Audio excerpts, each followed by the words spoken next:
It was like 9:30 a.m. Central Time. I'm on my second cup of coffee, and I can be a little irrational sometimes, just making quick decisions. I booked the trip. The flight was leaving like 4 hours later. I look at my wife and said, hey, pack the kids' bags. Let's pack our bags. The plane leaves in like 3 hours at this point. We literally booked, packed, and drove to the airport and made it with like a good 30 minutes to an hour to spare from departure. Have you ever dreamed of escaping to a tropical paradise? Well, today we're diving into the captivating world of Kona, Hawaii, a vacation spot that promises to surprise you at every turn. One of the biggest challenges in planning a trip to Kona is the conflicting opinions and expectations surrounding this iconic destination. So in this video, we'll be exploring the age-old question, is Kona, Hawaii worth visiting? We'll take a closer look into the pros and cons of this popular travel spot to help you decide if this is the right destination for your next vacation. And if you're new to the channel, my name is Mike Harrison, a realtor about 3,800 miles away in Dallas, Texas. And I've just been here the last week with my family and figured I'd share some of the pros and cons of Kona, Hawaii. And before diving into our first set of pros,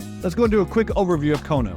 Kona is a small town on the west coast of Hawaii Island, also called the Big Island. It's an unincorporated community and census-designated place in Hawaii County, Hawaii. It's the second largest settlement on the island of Hawaii after Hilo and the largest on the island's west side. The Kona district stretches almost 2/3 of the entire west side of the island of Hawaii. And again, full disclosure, I live over in North Texas. I'm just visiting here with my family. Some of my pronunciation may be way off on this video, and I don't mean any disrespect, so just bear with me. You'll find everything from coffee farms to historic Hawaiian landmarks over here. The Huli'i'i Palace here is a former royal vacation home dating back to 1838, and other significant historic places include Kalalikikua Bay to the south, where Captain James Cook first set foot on the island in 1778. South of here is another major national historic park that is a well-restored Hawaiian place of refuge. And then north is another amazing national historic park that offers 1,160 acres that lets you explore early temples, fish ponds, and petroglyphs. There's a population of approximately 22,000 people, and it is a tropical, semi-arid climate with warm temperatures year-round, typical of its latitude in the tropics. The median household income is approximately $41,000, so it's common to see multi-generational living here. And as a matter of fact, one of the Uber drivers we had while we were out here expressed it's common for siblings and siblings' entire families to live together due to the high cost of living. So in some households, you could very well see an aunt, uncle, cousins, nephews, siblings, all under one roof just to make things work over here. Kona is located approximately 166 miles east of Honolulu, Hawaii, the state capital, and other destinations include Maui, Hawaii, which is about a 45-minute flight away.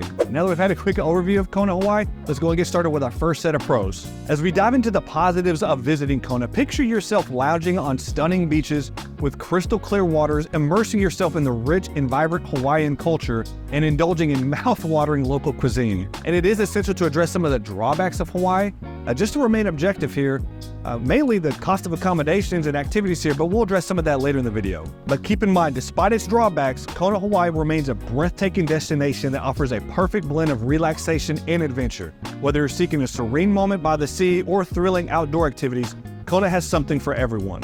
So with pro number one, let's go and start with the obvious, and that's just exploring the beauty of the island here. This island has some of the most beautiful beaches in the world, offering soft sand, turquoise waters, and incredible terrain as a backdrop. For most of the week, our kids have just been spending time playing in the sand and riding the large waves of the Pacific Ocean, and we've just had an incredible time here. We've always questioned what the beaches in Hawaii would be like, and the Big Island didn't disappoint. White sand beaches, ocean cliffs, tropical coastal areas, lava deserts, and fern and bamboo forests. This island offers it all. Like I've already said, I live in Dallas, Texas. It's very flat and commercialized where we're at in North Texas, full of skyscrapers and little to no terrain to offer. So visiting Kona has been an absolute treat. And just sharing a quick personal story with you guys, one of my absolute favorite experiences of all time was when my family and I just yesterday visited the Hawaiian Volcano National Park. This is a non-negotiable, must-do type experience if you are in Kona, Hawaii. It's really hard to give this place justice, but for only a $30 fee, you can have a truly once-in-a-lifetime experience here. This is 323,431 acres with over 2 million visitors annually.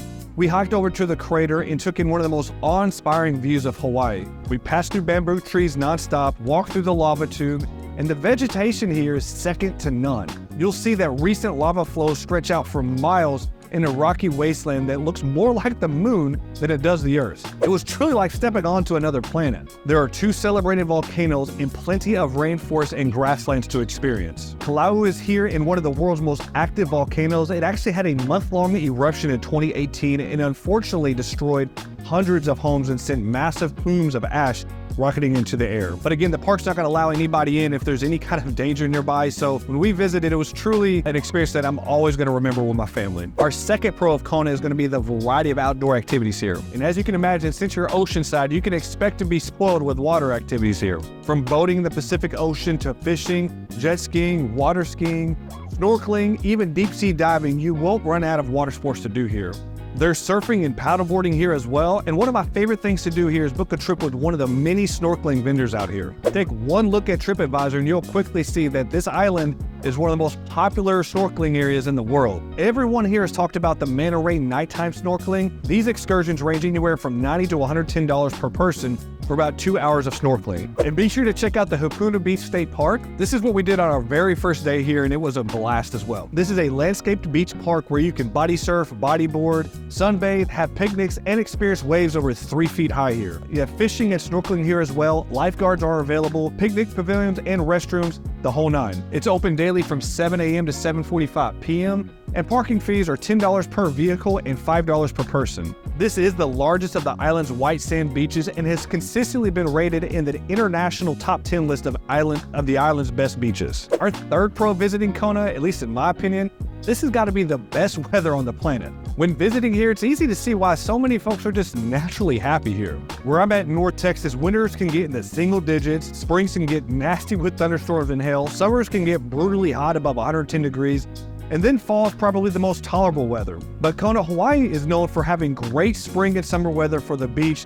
June, July, and August do get very humid though. And then the coolest month is February with average high temperatures of 81 degrees, while the warmest is August with an average high of 87. It's also considered the warmest place in the US in January. Our fourth pro of Kona is going to be the variety of hidden beaches here. So far, that's been one of my favorite experiences of visiting Kona is all the amazing beaches and the different terrain and backdrops that they all offer. By far, mine and my family's favorite, and we're actually heading back there today after this video, is going to be Magic Sands Beach. This was originally called White Sands Beach before the new name being Magic Sands, and this new name derives from the beach's tendency to completely vanish overnight. The ocean undercuts the beach and carries the sand away, revealing the dark lava rock below. Then when the swell ceases, the ocean currents slowly move the sand back onto the shore. This can take several weeks but helps keep the beach very clean.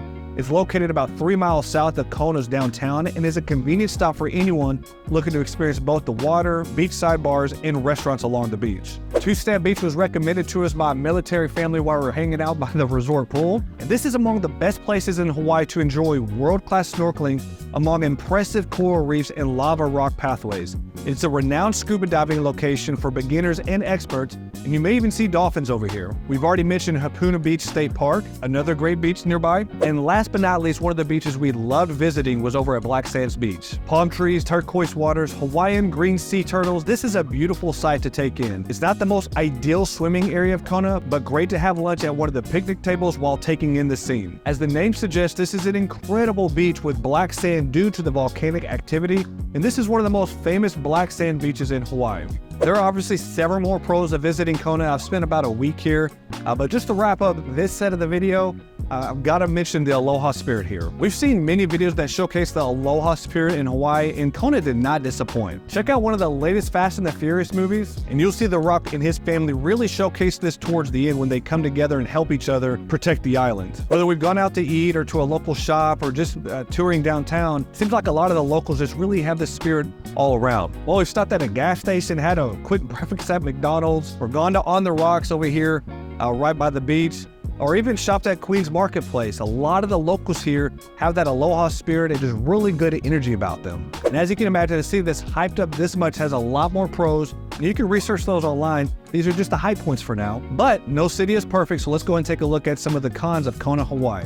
Our first con, and this could really go either way depending on your preference, but it's the fact that this is a very small city and it's pretty isolated out here. Now, obviously, you can call me Captain Obvious, but it is an island, so that means it's isolated. But you heard me mention earlier, to main spots like Honolulu or Maui, you are literally a 45-minute flight, not drive, a flight away to get to these other destinations. Now, isolation may sound like a dream come true for many of us, but if you're a social butterfly and want to constantly be in the mix, you'll want to know that Kona is truly on an island out here. Our next con of Kona is going to be the high likelihood of natural disasters out here. Now, if you've watched my videos in the past, you know that I've made fun of my wife several times saying, that if one raindrop comes to North Texas, all of a sudden we're getting hurricanes and tornadoes. He's over there hiding in the bathrooms and everything. But being in Kona, you know, there is a pretty legitimate reason to be concerned, as there's a high chance of volcanoes over here. Even when driving along the highway to get to Kona Beach State Park, or really anywhere along the island, you'll see so much lava rock and burned grass. The last volcanic eruption here was in September 2023, where it lasted a full week. Aside from the volcanoes and just the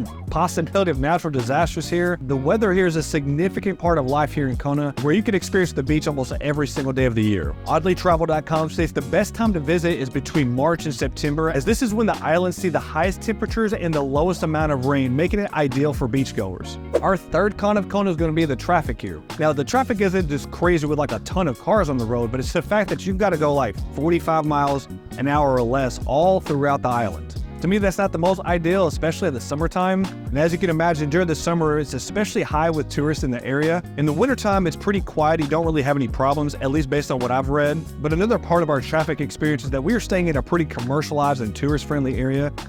So it seemed we were about 45 minutes away from access to any of the main beaches here. And again, that's 45 minutes of going like 30 to 45 miles an hour. And then our fourth and final con of visiting Kona Hawaii, and you knew this was coming, it's the high cost of living and accommodations here. Do one Google search and you'll quickly see that the rest of us in the remaining 48 to 49 states of the US, we have it really good in terms of cost of living compared to Hawaii. It's been a few days here and you'll quickly see how fast a simple breakfast racks up. We went from having a breakfast buffet on the first day we were here, it was like $32 a person, and then $16 for kids. It was like a $100, $120 breakfast real fast after tip. We quickly realized like we don't want to just be spending $120 a meal, so breakfast quickly turned into McDonald's right down the road for like 30 bucks. Let me tell you something, that sausage, egg, and cheese biscuit at McDonald's was slamming on the third day here. You'll also see that many of the folks that live out here either grew up on the island with a long history of family legacies here, or they're retired after making a great living. That's one of the many charming aspects of being out here. You immediately get this sense of cultural pride and longevity on the island. But don't get it twisted. If you're just visiting out here, or you're temporarily or permanently moving out here, just be prepared that the cost of living, the gas was $5 a gallon, the meals were $100 for 4 people real fast, and that's like a 7-year-old and a 12-year-old, me and my wife. It racks up fast, and it's much different here than the rest of the United States. So wrapping it up, Kona Hawaii is a destination that truly encapsulates the idea of beauty intertwined with challenges. It's a place where every corner is a photo opportunity and every experience is a memory in the making. So my vote, if you're looking for a unique and truly unforgettable experience, can't believe I'm about to say this, but it was last Sunday, today's Friday, it was last Sunday, it was like 9:30 a.m. Central Time. I'm on my second cup of coffee, and I can be a little irrational sometimes, just making quick decisions, just moving on. But it was 9:30, we're on our second cup of coffee. I booked the trip. The flight was leaving like 4 hours later. I look at my wife and said, hey, hear me out. Pack the kids' bags. Let's pack our bags, shower, get ready. The plane leaves in like 3 hours at this point. So it was just crazy. We literally booked, packed, and drove to the airport and made it with like a good 30 minutes to an hour to spare from departure. And I'll say it's been truly worth it. I'll come back here again many more times in the future. So guys, this is going to close us out on the pros and cons of Kona Hawaii. If you made it to the end of the video, thank you so much for watching. I truly appreciate it. Do me a favor, go ahead and like the video and subscribe to the channel. And before we wrap up, I'd love to hear from you. If you've already visited Kona Hawaii or you're considering visiting here, go ahead and drop some comments below and we'll respond to them, and maybe some other folks that have been watching this video will respond to them as well. And lastly, if you want to see what some other great vacation spots are, or check out my usual content and see what the North Texas real estate market's like, check out this video by clicking here.